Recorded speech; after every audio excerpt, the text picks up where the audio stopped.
Hey everyone, welcome to the Charter School Connection podcast. My name is Shawn Worth. I'm one of the hosts, and I'm just super grateful that you're taking the time to listen to stories of other charter school administrators.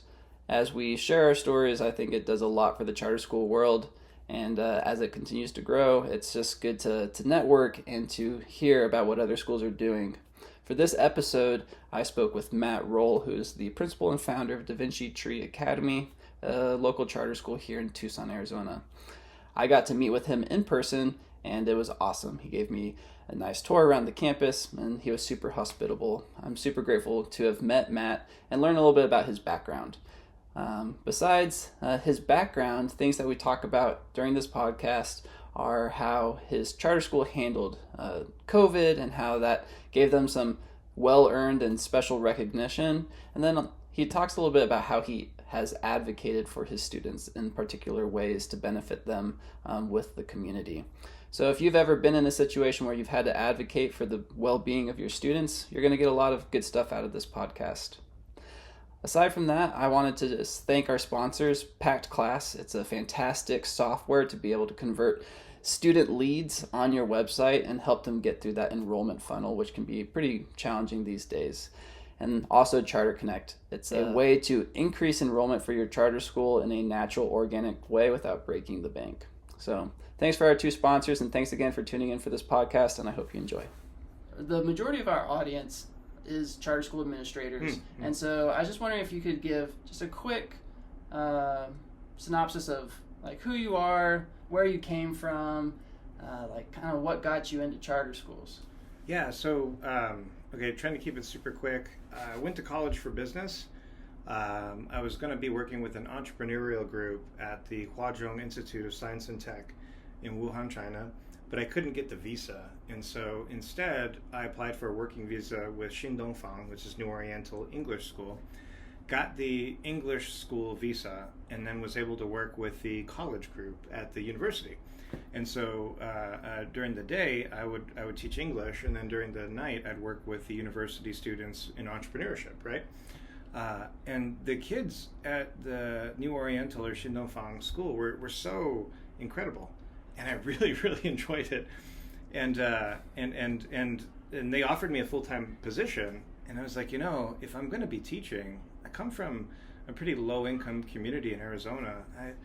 I shouldn't.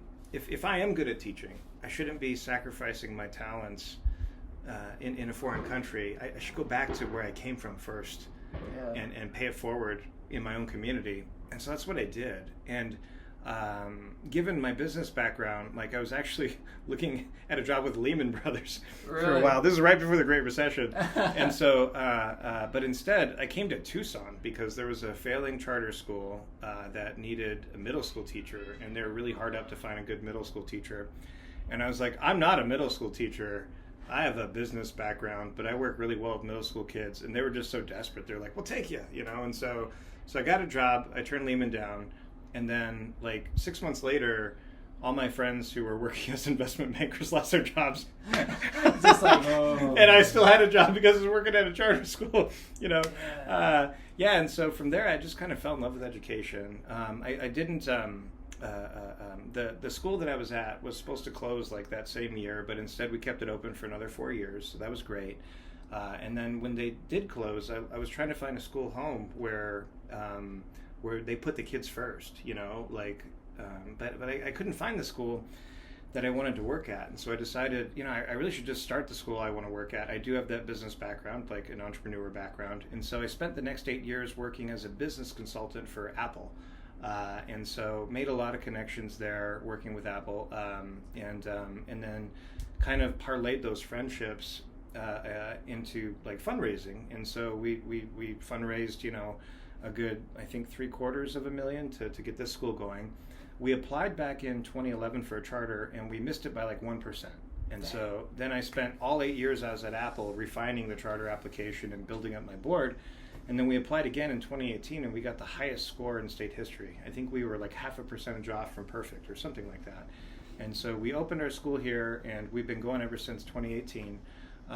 In the pandemic, we were really worried about that because, again, we are a STEM school, and so everything we do has a some kind of research-based rationale in science and tech. And so we actually became the only school in the country to build a COVID classroom that complied with CDC guidelines and could still fit 24 kids in there.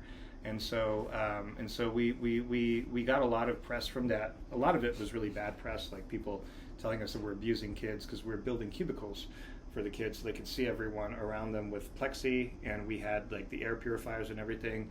But we're actually featured in the New York Times, and we did webinars for I think maybe like 800 or 900 schools across the country to like help them learn how to do what we did. And then we made a model that was for lower income schools that didn't have, because our school actually has a team of carpenters on staff, and you met our lead guy George, right? Yeah. And so, but most schools don't have that, and so we created a model that used a sheet plastic and PVC, so that you could implement it in America or anywhere in the world and still have an in-person classroom, right?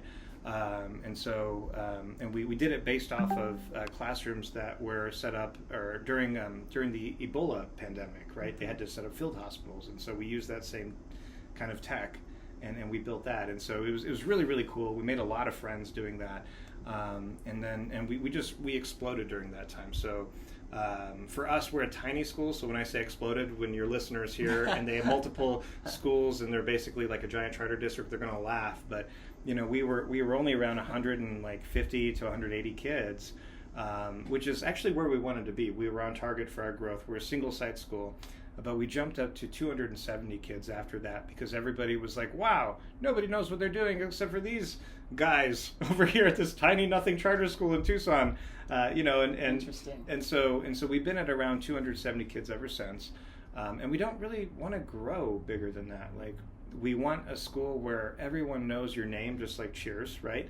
And so, like, I can walk around the school and I know every student, you know, and every student knows every staff member. We don't have to have lanyards, and so we're happy. And so we hit our growth goal at that time, and that's where we've been ever since, you know. And so that's who we are. Yeah. Matt, that is so cool. And for those listening, I can attest to what Matt said. Like, as we were walking the halls, there's at least 5 or 6 students that said, "Hey, Mr. Roll, how's it going?" And you also replied and said by name to the student, and that's something that is rare among schools. Well, I mean, you know, like, why have a small school if you can't do that, right? Yeah, for sure. For sure. But yeah. Mm-hmm. Well, I guess the COVID story is extremely interesting to me. What do you think allowed you to have that ability to pivot so quickly? Because I know with a lot of schools that I work with, there's sometimes some bureaucracy, some red tape. How were you guys able to pivot so fast and be so innovative in a short period of time? Well, I think it's because we are a STEM school, and like, I know it's one thing to like talk about being a STEM school, but it's another thing to like spend time and actually like read, you know, abstracts from papers and stuff like that. Yeah. And so I think just being a giant nerd myself, like, that really helps. You know, my ex-wife is a scientist too, so I mean, that's a huge help, right? Mm-hmm. It's good to have someone in the back pocket that you can just like bounce things off of, right? Beyond that, it's just, we don't really have bureaucracy, as it were. Like, our administrative team is really large this year for us, and there's 5 of us, right? We have 2 ESS directors because our ESS population makes up a large percentage of the school. We have our remote learning guy because we now have, I think, 14 remote teachers and tutors that come from either the Philippines or Uganda. Wow. And so he coordinates them. We have our social worker, our office administrator, Jennifer, and then myself, and that's it. And the question that we always ask ourselves is, what is in the best interest of the kids? Like, what is in the students' best interest, and how do we need to align our budget priorities to meet those best interests? And so when the pandemic was coming up on us, like, we could see the wave coming, right? Yeah. Like, you saw the schools in Asia shutting down, and it's a global event, and it's only a matter of time before it hits us. And so even before we got shut down in March of 20, we were already thinking, like, we are in a working class community. Like, our parents cannot afford for the kids to not be in school because they can't afford the childcare. And oh, by the way, there is no childcare because it's a global pandemic. How do we meet CDC best practices before the pandemic gets to us so we don't have to close, right? And so we were thinking about that probably in December of 19 moving in. And so that's why by, I think, April of 20, we already had a model put together. The thing that surprised us was we were the only ones with a model. Like I got a call from Georgia, and then we had the state superintendent of public instruction call me, and they're just like, Matt, like, you guys are the only ones with a model. And I was like, well, I mean, Tucson is a small town. They're like, no, in America. And I was like, what? Like, you got to be joking. And they're like, no, you actually have a working model. Like, and they're like, that's not on the computer, right? You're actually walking around a real classroom. I was like, of course.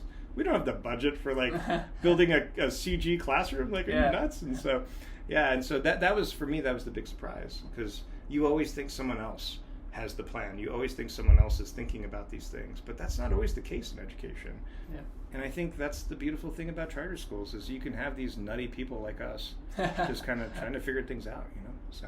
Whoa, no, that's really State neat. Board for Charter Schools, right?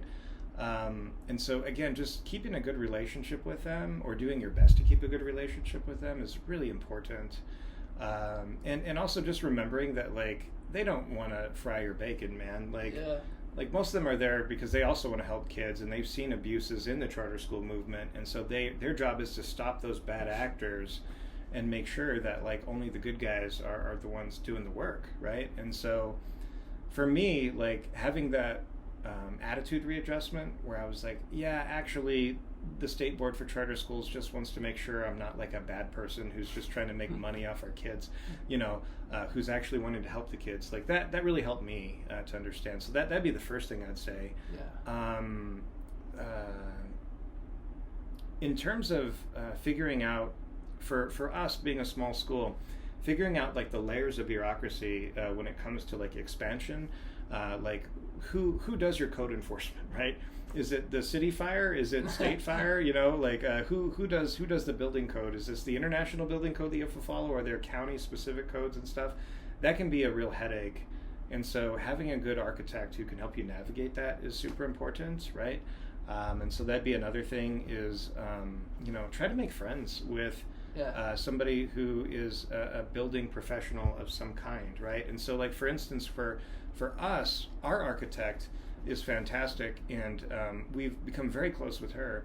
And she also is interested in the charter school movement, and she sits on the board of a charter school that she helped start. And so when that school got in trouble, she asked me if I would join their board and be on their board as well, really? To help them and try to get their student population numbers up. And so that was a great way for me to kind of give back and help her. And so that just deepened our relationship, and it deepens the trust that we have between each other, because we're both there helping each other out in our respective goals. And so actually right before you came here today, I was on the phone with her and the state fire marshal, you know, just trying to work out, you know, any misunderstandings that there were with their most recent filings, you know. So yeah, just trying to keep a building professional or even like a real estate professional close, and trying to foster that personal connection and be there for them, because, you know, relationships need to be that two-way street, right? Yep. And so you need to figure out if there's something that you can do to help them and assist them, to really have a relationship and not just like a pay-for-service kind of thing, you know? So, yeah. Yeah, networking's very important. Oh, for sure. Yeah, just having people be able to advocate for you and have it in your hip pocket. Well, awesome. And I mean, these are just things that I'm noticing just off the quick tour. It seems just like you have a good idea of who you are. Like, you have no, like, identity crisis or anything. And I'm really impressed by, you're like, hey, this is what I believe in. This is our school. And this is what I'm fighting for. You've mentioned that on the tour as well. You're like, I'm never going to give up what's good for the students or back down for the students. And I thought that was really cool. I was wondering if you had any, like, books that you've read or influences in your life that have kind of, like, helped you get to this point. That's a really good question. There's an old Bambrick Santoyo book called Driven by Data, and kind of like as a STEM school, that was introduced to us by the Arizona State Charter Association. So in the state of Arizona, we have a board and we have an association, and the association is a nonprofit with no regulatory authority, but they help you kind of schmooze with the board and help you get through issues. And so when I first applied for the charter and failed, I was actually enrolled in an association program, and they had us read Driven by Data by Bambrick Santoyo, and it just really drove home the need for objective data to make educational decisions, because we often will make decisions based off how we feel the kids are doing rather than what you're actually seeing on the paper. And even coming from like a non-education background, coming from a business background, you know, like I'm influenced by that too, because when I'm a teacher, right, and so like you know, and like Willie over here was a teacher for years, right, and so like we create relationships with the kids, and we'll think a certain way about them, often very positive, when in fact their levels are not as good as we hope they would be, right? And so again, that Bambrick Santoyo book really helped as an administrator and as a teacher be like, no, reality check, here's where the kids are, right? In terms of like for me, the moral and ethical imperative, right, of you know, just really being like, what are we here for, right? Yeah. Like, how come the kids are coming to a charter and not the district school, right? And by the way, we have a school policy that says all of our employees speak highly and favorably of all other schools in our area, because the truth is, at every school you go to, there are people who are toiling away thanklessly, doing the job that no one else wants to do for the love of the children, right? To make life better for the kids. So we try to speak highly and favorably of all other schools, and I think that allows us to work with districts. But why are the kids going here and not the district school? What makes us different? What makes us safer? What makes us a better choice or a better fit for them? And I think keeping the North Star as just like, we are here for the kids, and we have to do what's best for the kids, no matter what. And sometimes it feels like we're being persecuted, right? Because sometimes the different agencies around the state, they take a look at you and they're like, what the hell are you doing, right? Like I was sharing with you, we have 45 shipping containers that surround our school, like almost like a castle wall. And again, we got some complaints filed from members of the school district. We got complaints filed from before we painted them to match the school's aesthetic, which only took like a month, by the way. But before we painted them, we got complaints from the neighbors. But we had a real problem with, again, drug dealers and homeless people on our playground who could threaten our kids. And I was like, you know what? I don't care who complains. I gotta protect my students. Like, these parents are trusting me with their kids' safety, and how can I even worry about teaching them if they're not protected? And that resulted in like this 18-month-long court battle, blah blah blah. But like, okay, this sounds so cheesy. Oh my god, I can't believe I'm saying this out loud. Like, reading about the life of Nelson Mandela and like all of the persecution that he went through, and then his personal secretary, who was a white South African, wrote a memoir of her own talking about coming from her perspective of growing up thinking of him as a terrorist. I think it's called Good Morning, Mr. Mandela. Like, for me, that really made me feel good. I'm like, wow, he's got it way worse. Like, I have nothing to complain about. Like, I'm not being persecuted compared to this man.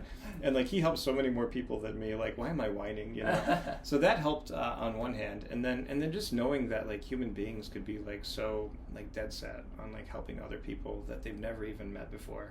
I'm just like, again, like these things I'm going through are so petty compared to like what he went through. You know.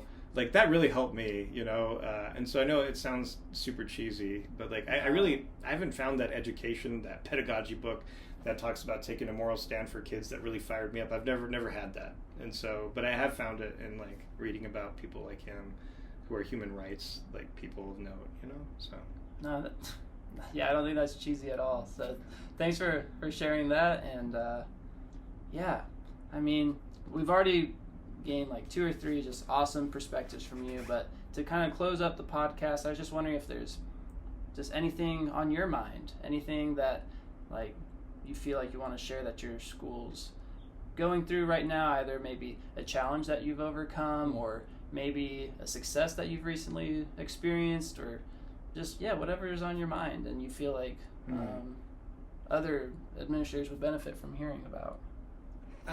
So here in Southern Arizona and Arizona in general, we have a really bad teacher shortage because we and schools around the country are underfunded. So, you know, just I should start with that, right? Yeah. Everywhere you go, we're underfunded, right? in Arizona, it's particularly difficult because the pay is not competitive, right? And so teachers are fleeing the state and going to other places where the pay is more competitive. The cost of living might be higher too, and so a lot of people who move, I'll check in with them, and they're like, actually, it's a little better, but I also pay more for everything. It's like, okay, well, double-edged sword, right? And so what we ended up doing was we started getting creative, and so I travel and I have friends in other places, and so this last year we started hiring remote teachers from the Philippines and from East Africa, from Uganda. And it's really helped us. Like, it's really gone very, very well. And so if there are any administrators out there who want help with that, like, I actually have a list of like 100 incredibly qualified teachers who don't mind staying up all night and teaching. And it helps the budget. It helps, most importantly, it helps the kids, because these individuals are licensed professional teachers. They have their LPT degree. We're having to do this because we cannot find the people locally. Yeah. Right. It goes way against my ethics to displace an American person who wants and needs a job, who's qualified for the job, and so if we had people here that we could hire, we would absolutely do that first, right? And it's not a racial issue or anything. It's more of like, just, we are American, and we should hire our neighbors first before we look elsewhere, right? Yeah. But because we ran up against this issue and we were not able to hire the people we needed, like I shared with you earlier, we have a very high percentage of special needs kids. And it is extremely difficult to find a special needs teacher here in Southern Arizona, right? And so we have 4 special needs teachers who work remotely for us, who are full-time people who work 40, 50 hours a week, because we've discovered that most special needs kids who have cognitive deficits, they don't need somebody in person. If they have them basically over FaceTime with a document camera, they get as much as they need there. And these teachers are amazing. They all have master's degrees. Some of them have doctorate degrees, and they have multiple degrees, and they really love our kids. They work super duper hard. And so that was a huge unlock for us. And then for the kids who do need that in person, we've started going down the visa route, and it's not as hard as I would have thought. The Trump administration recently cut off the J1 program, and so the J1 program is a cultural exchange program that allows people from other cultures to come and teach here in America as a cultural exchange. And so they recently ended that. I don't know if they're going to pick it up again or not. And so we have had to explore the H-1B route, which is the same route that a tech company would use to bring in workers from overseas when the qualified workers don't exist. And it's not a cultural exchange program, it is a work program. And so if there are any administrators out there who are looking into this, what you need to have is you need to have a relationship with a nonprofit research institute or a accredited institute of higher learning, right? And so we have a very close relationship with our local community college. We actually hire their students to do our summer program here, and so they get real life work experience. They let us use their gymnasium for things because we don't have a gymnasium, okay? Because we have that relationship, we are allowed to cut the line for the H-1B process because we are affiliated with an Institute of Higher Learning. And so if there's a school administrator out there who is interested in still sourcing teachers from overseas because they cannot find them locally and their kids are suffering because of it, that's what I would say. Find a good immigration attorney. Make sure that you have that solid connection with an Institute of Higher Learning or a nonprofit research institution, because both of those have exemptions, so you don't have to wait in line for an H-1B visa applicant, right? And then, I don't know if you post contact information, but if they need help finding anybody, again, I have over 100 super duper qualified teachers who are looking for jobs because I interviewed them all myself in person in Manila or in other places like in Panglao and Bohol and other places in the Philippines. And these teachers are amazing. I believe it. So that's what I would say. That's been the recent challenge for us and the recent unlock, and that's one of the reasons why we're actually looking at our most successful year in the last 8 years that we've been open this year. So, man, yeah, that's awesome. Super cool.